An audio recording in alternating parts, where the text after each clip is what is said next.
The video of that feature-length Doctor Who and 2 BBC books are available now.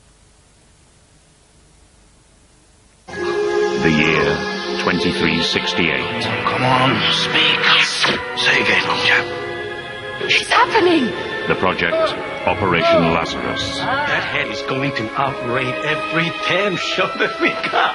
Daniel Field's memories, the key to a lost past. Your defrosted lump of gristle is going to be plugged into everybody's TV and VR helmet, no matter what. Dennis Potter's Cold Lazarus, tonight at 10:20 on BBC1. Dropped underwater. Deep breath. That's when panic started setting. Starved of oxygen. Hey, feeling number 9? Thrown into the open sea. We're stuck in the middle of a bit of water going up and down about 10 foot a minute. Would you give up your dream? It's brilliant. It's actually brilliant fun. Flying Soldiers continues. Tomorrow, 9:30 on BBC1. Now on BBC1, the main evening news at 5 to 10 with Peter Sissons. Boris Yeltsin boosts his re-election campaign by clinching a peace deal with the Chechen rebels. The rebel leader signs the agreement in the Kremlin after a face-to-face meeting described as historic.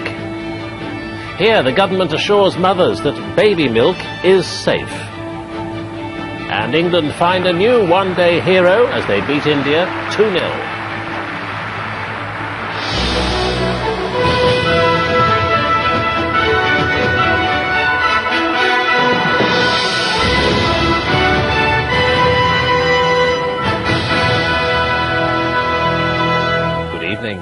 President Yeltsin and the Chechen rebel leader Zelimkhan Yandabeyev, in an extraordinary meeting at the Kremlin, have signed a ceasefire to bring an end to the fighting in Chechnya. Mr. Yeltsin, who once dismissed the Chechen rebels as bandits and terrorists, described the agreement as historic. It comes into force on June the 1st, 2 weeks before voting begins in Russia's presidential elections. It was the first meeting between the Russian president and the Chechen leadership since the conflict began 17 months ago. The Chechen delegation was well aware of the risks. Not trusting a Russian offer of a ride in a military helicopter, they drove to the airport in their own mud-spattered cavalcade, bristling with guns. They were travelling to Moscow not as losers in the 17-month Chechen war, said their leader Zelimkhan Yandabeyev, but as victors, willing to offer the Russians face-saving proposals. We're going to propose that the Russians end the war and withdraw their troops. As far as the Chechen side is concerned, I can order a complete end to the fighting. If the Russians do the same, we'll have taken the first step. They set off for Moscow, having put their ultimate goal of Chechen independence on the back burner. For the moment, all they wanted was to achieve peace. Once branded bandits and terrorists by President Yeltsin, the rebels swept into the Kremlin, their very presence at the heart of Russian power, a sign of recognition. There was no concession to the normal dress code of diplomacy. This was the warlord in the hall of the Kremlin king. After less than 2 hours of talks, they reached agreement to halt the fighting from the 1st of June. The Russians sounded impatient. Just sign it, Mr. Yeltsin says, brushing aside Chechen quibbles. Mr. Yandabeyev finally put pen to paper. And Mr. Yeltsin looked delighted with what he called a historic agreement. It comes hard on the heels of Russian military success. Last week they seized one of the rebels' last strongholds. But today's agreement does nothing to deal with 2 key Chechen demands: the removal of tens of thousands of Russian troops and the issue of independence from Russia. Inside the Kremlin tonight there must be rejoicing, for the most immediate effect of the ceasefire may be felt here rather than in Chechnya. It could bring a decisive boost to President Yeltsin's re-election hopes. Angus Roxburgh, BBC News, Moscow.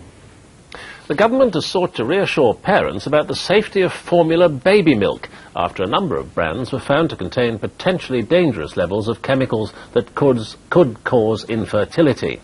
The Deputy Chief Medical Officer, Dr. Jeremy Metters, said there was no cause for alarm and urged parents to continue feeding their babies in the same way. But the government rejected calls to name the brands of baby milk involved. Lance Price reports. Like thousands of mothers, Kate Cullinan has been preparing her usual baby milk this weekend with no way of knowing whether it's one of the brands on the government's list. Kate is doing exactly what the Deputy Chief Medical Officer says she should. But while the officials insist there's no cause for alarm, Mrs. Cullinan believes she can't make the right choices for 10-week-old Bridget until she's given more information. I know that there's a problem or a potential problem, but I'm powerless to do anything about it. I want, like every other mother I'm sure, I want to know which brand it is so I can have the choice of buying a product that is safer for my baby. The chemicals, known as phthalates, have been found to affect the sperm count of laboratory rats. Government scientists discovered them in samples of 9 brands of baby milk. Consumer groups have demanded further information after speculation that the chemicals could affect human fertility too. But ministers say they published the original scientific data 2 months ago. I'm slightly surprised that the responsible agencies like the Consumers Association, if they had queries, have not raised them earlier, but it's turned into a scare story over the weekend. What I say to people watching is, please do not be scared about it. There is no need to take any action. If there was, we would tell you. But Labour says one thing the government should do is to publish the names of the brands concerned. The Minister has now revealed that for 2 months his department have known that these chemicals which soften plastics have got into baby milk, that they don't know the origin of them, they're still giving manufacturers some time to try and find them out, and they're not going to name the manufacturers so we can all ask them and know why they failed in 2 months to tackle this problem. The opposition parties say Whitehall has a history of ignoring the needs of consumers to help protect producers. There are demands for a new independent body able to advise the public in cases like this. We had contraceptive pills in October, we had BSE in March, we had AIDS and HIV tests in April, and now we have baby milk in May. It's all the same issue. We need an independent, authoritative voice. Today's advice to parents by the Deputy Chief Medical Officer is as close as the present system can come to an independent assessment. But with scientists still investigating the source of the chemicals and whether they occur naturally in human milk, the government believes everything that could be done is being done. Lance Price, BBC News. The government is investigating a possible loophole in the BSE controls that could allow suspect beef into the food chain. At the moment, farmers are allowed to keep some slaughtered animals for their own consumption. Health officers say there's no check on what happens to that meat once it leaves the abattoir. The government's regulations mean that the carcasses of all cattle over 30 months old are destroyed. The measures are designed to ensure that older animals thought more likely to contract BSE are not used for meat. In Britain's abattoirs, the cattle taken out of the human food chain are sprayed with a dye. But if the animal's owner says the meat will be eaten only by them, the carcass is returned unmarked. It could, in theory, reach the shops if an unscrupulous owner decided to sell the meat on. Local environmental health departments can remind that person that that meat should not be for sale, but ultimately they can't track it and they don't know where it will end up. Environmental health officers say in Devon, beef from private kills has been found stored with meat for human consumption. But farmers' leaders say the number of carcasses returned to their owners was very small and concerns raised had been overstated. It is firstly illegal, secondly we don't want to destroy public confidence in any way, but much more to the point, the compensation levels for 30-month plus cattle are much more than the marketplace. So why take a deal which is going to earn you less money? The Ministry of Agriculture said the scale of slaughtering for private consumption was unclear, but a spokesman said if there was evidence of a problem, ministers would be concerned to stop it, particularly at a time when they're trying to persuade Brussels that measures to control BSE are working properly. Paul Newman, BBC News at the Ministry of Agriculture. Prison officers in England, Wales and Northern Ireland have begun an official work to rule, which could cause disruption in many jails. They're protesting at the threat of compulsory redundancies and budget cuts totalling more than 13% over 3 years. By law, prison officers aren't allowed to go on strike, but they've withdrawn their goodwill and say they're ready to increase the level of action if need be. From today, 30,000 prison officers have stopped clocking in early for work, as they used to, nor will they volunteer for extra unpaid hours. Their union accuses the Home Secretary of adopting a dangerous policy which would reduce prison staff while increasing the number of inmates. I don't believe the general public will find it acceptable that in a rising prisoner population scenario, 3,000 of our most experienced prison officers are going to lose their jobs. 13.3% budget cuts, it must be a recipe for disaster. Prison officers expect their action to slow up the system and say it may mean inmates spending more time in their cells. The prison service, which is monitoring the effect of the work to rule, says jails have been running smoothly, but contingency plans have been made in case the situation deteriorates. George Eakin, BBC News. The crew of ValueJet Flight 592, which crashed in the Florida Everglades 2 weeks ago, killing 110 people, knew the plane was on fire 6 minutes into the flight.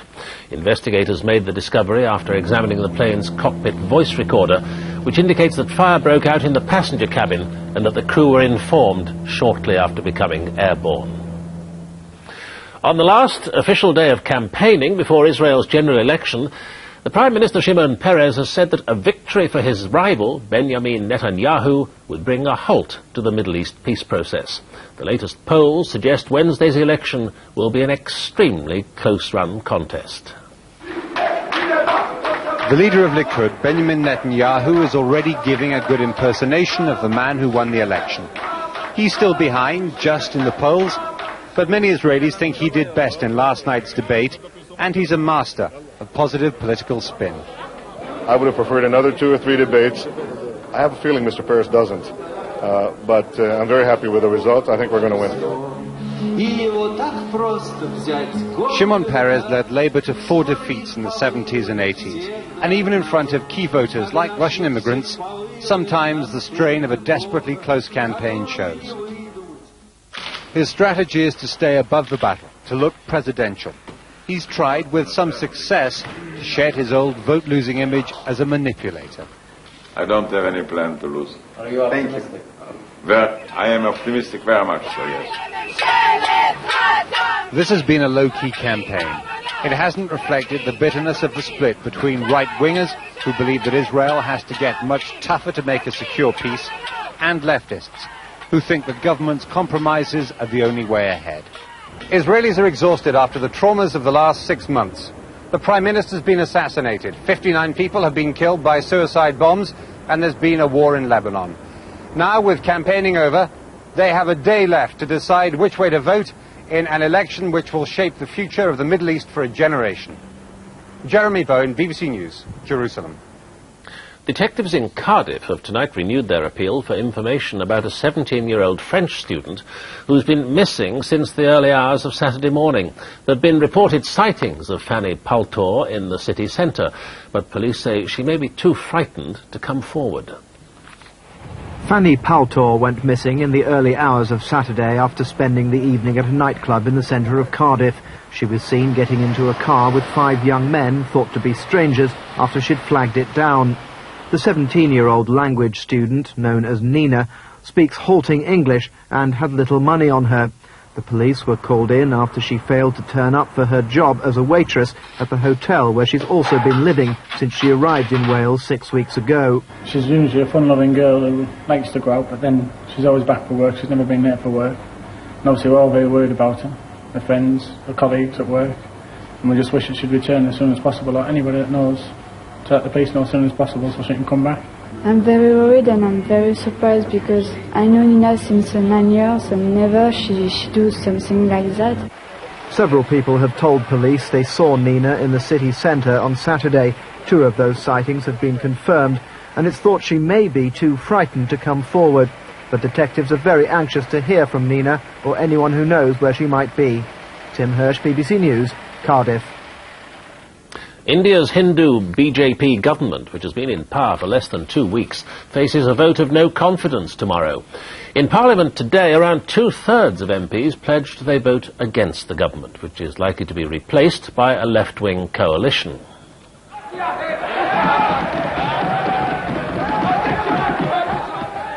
The debate was a noisy affair as the BJP and its allies tried to spin it out, while the opposition wanted to prove their strength quickly. The Prime Minister Atal Bihari Vajpayee said the BJP has the support of the people and should be allowed to continue in government. but his fate is now inevitable. For the sake of the country and the people, I request the usurpers of power, please go. Less than 2 weeks ago, the BJP were celebrating their breakthrough, but their brief spell in government will have done them no harm. They'll be able to approach the electorate next time, demanding a mandate to finish the job. The defeated Congress Prime Minister Narasimha Rao, whose personal unpopularity contributed to the loss of dozens of seats, will pass on the chance of forming a government next, even if he's asked as the leader of the second largest party. Tonight, the man who's likely to be called to be the next Prime Minister of India, the little-known southern politician Devi Gowda, had nothing to say. I do not want to answer what's going to happen tomorrow. So this BJP government will be the shortest in India's history, but it'll be replaced by an unstable coalition. It may need another general election to restore stability to Indian politics. David Loyne, BBC News, Delhi. English cricket's ruling body, the TCCB, has confirmed tonight that the chairman of selectors, Ray Illingworth, will face a disciplinary hearing over newspaper articles containing comments from his forthcoming book. If he's found guilty, he could be suspended or even sacked. On the field, England's cricketers beat India in the third Texaco Trophy One-Day International to take the series 2-0. There should have been nothing but plaudits for his team's rejuvenation and a worthy series win over India. Instead, tonight, the chairman of selectors finds himself beleaguered by what he privately sees as a conspiracy to force him out. It all stems from last winter's ill-fated tour of South Africa and Ray Illingworth's typically forthright views on what went wrong. His tour memoirs, unsanctioned by the Test and County Cricket Board, are due to be published next month. Extracts have already appeared in newspapers. Opponents of his blunt-speaking Yorkshire style have seized on his criticism of Devon Malcolm as a means to remove him, though the rest seems uncharacteristically bland. At worst, Illingworth could face the sack or suspension. More likely is a rebuke, met with a straight-batted Illingworth determination to tough it out. It's all rather overshadowed Ali Brown's match and series-winning performance today. Brought in for his flamboyance, he sensibly tempered his aggression as England established a platform they sought to overhaul India's 236. With Graham Hick tucking in heartily to some substandard Indian support bowling, England at one stage were coasting. But they might in the past have wobbled when Hick, on 32, unexpectedly presented mid-on with some gentle catching practice. But they didn't, and Brown went on to complete an admirable maiden international century in only his third game. And he didn't stop there, his contribution eventually amounting to 118 and possibly putting him in the running for a Test match place too. Kevin Geary, BBC News. And there'll be highlights of that match on BBC1 tonight at 11:40. A goal in the last minute of extra time in today's First Division playoff match has won Leicester City promotion to the Premiership. They beat Crystal Palace 2-1 at Wembley. For both clubs involved in today's showpiece, which marks the end of the English domestic season, it was a chance to walk straight back into the Premier League only a year after being relegated. That prize looked a step closer for Crystal Palace, who took an early lead, Ray Houghton finding Andy Roberts for him to score a timely first ever goal for his club. In reply, Leicester had the majority of possession, and their pressure eventually paid off when they rewarded a penalty after Izzet was brought down by Edworthy. Gary Parker's shot just too strong for Nigel Martin, and that took the match into extra time. Then, in the final minute, as Leicester prepared for penalties by bringing on their substitute goalkeeper, Steve Claridge immediately hit a volley to send Leicester into the Premiership. A sobering thought for the Leicester fans as they celebrate their promotion is the last three winners of the playoff final have all been relegated the following season. Leicester will be hoping to reverse that trend. Bernie Rose, BBC News. And the main news tonight, Boris Yeltsin has signed a ceasefire deal with the Chechen rebels. He said it was an historic moment. That's all from the BBC Newsroom tonight. Good night.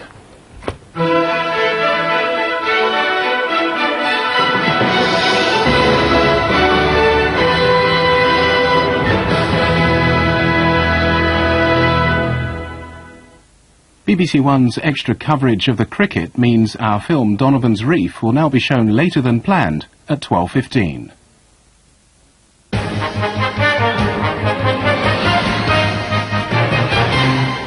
Good evening. The family of a holidaymaker who was murdered in Norfolk this evening is urging anyone who may have information about the killing to get in touch with police. 50-year-old Terence Mann from Hertfordshire died after he was stabbed outside the California Tavern near Great Yarmouth.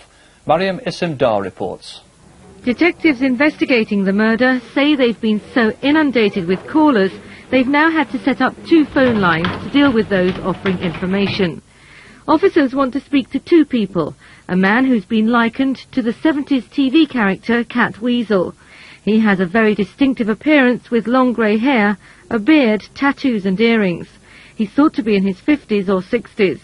He left the California Tavern near Great Yarmouth on Saturday night, after allegedly stabbing 50-year-old Terence Mann in the thigh.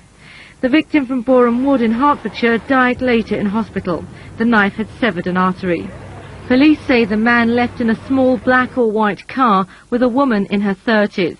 I don't want to get too sucked into the car. The main thrust of our inquiry is the identity of these 2 people, and I wouldn't want someone not to ring in because they either know them but they haven't got a white car or they haven't got a black car.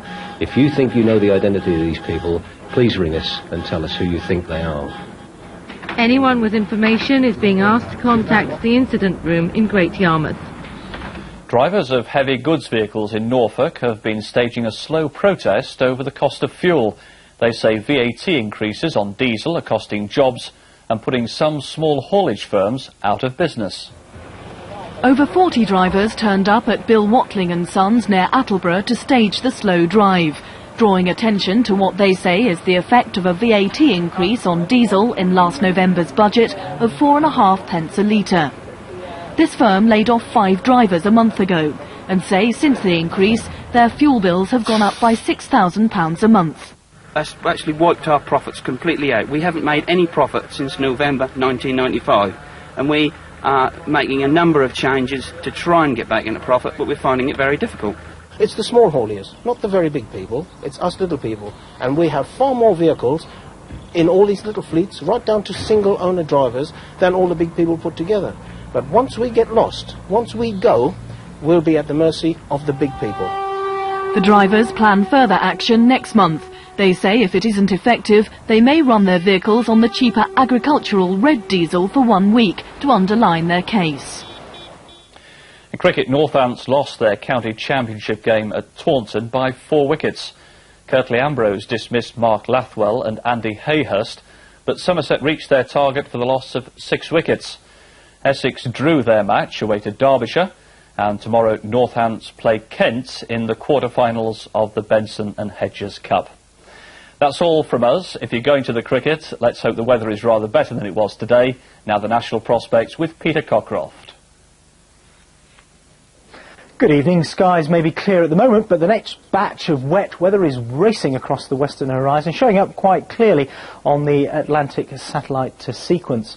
Ahead of that weather system, we have got a ridge of high pressure, not very many isobars in there, so underneath the clear skies, winds are going to fall light tonight. It's going to turn out to be quite a chilly night. In fact, we can expect a widespread ground frost in Scotland, and there could even be a touch of frost on the ground in central and eastern parts of England. And on that eastern side of the country, there could even be a little bit of mist and fog around. Not quite so chilly out to the west. Temperatures holding up fairly well there as the breeze freshens and the cloud races in, bringing some rain to the western side of the British Isles before the night is through.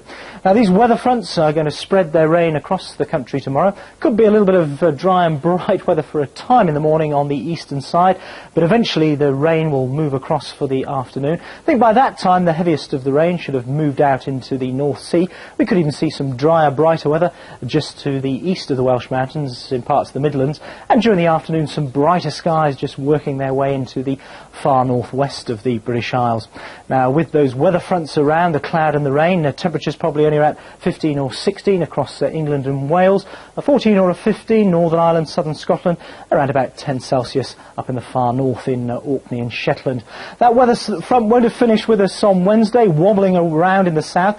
I think we will find things brightening up in northern and eastern areas, but it's likely to stay cloudy all day along the Channel coast, and then during the afternoon some more wet weather will be running in from the southwest. And on Thursday, another wriggle on that weather front is going to bring some more rain into England and Wales, eventually Northern Ireland and southern Scotland. But I think the far north of Scotland hanging on to its mixture of sunshine and showers, and most of those showers light and generally in the north and west. That's the forecast. Good night. They're celebrating Billy Connolly's Silver Jubilee of TV, an evening of much laughter on BBC2 now. Reflexes tuned as fine as their engines. The control of the car, it's very easy. A design team will make winning a way of life.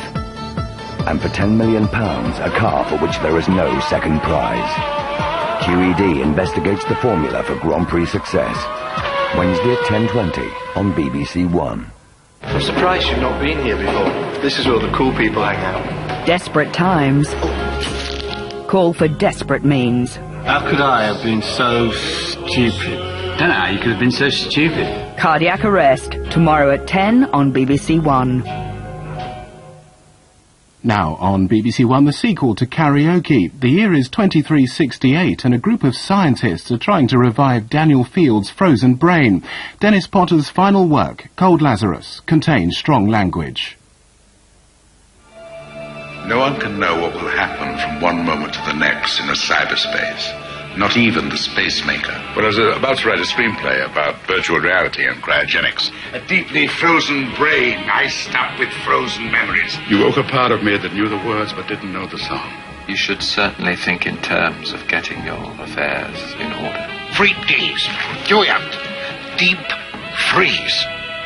I'm back in charge of my own story. I can take control of it. I know what to do now.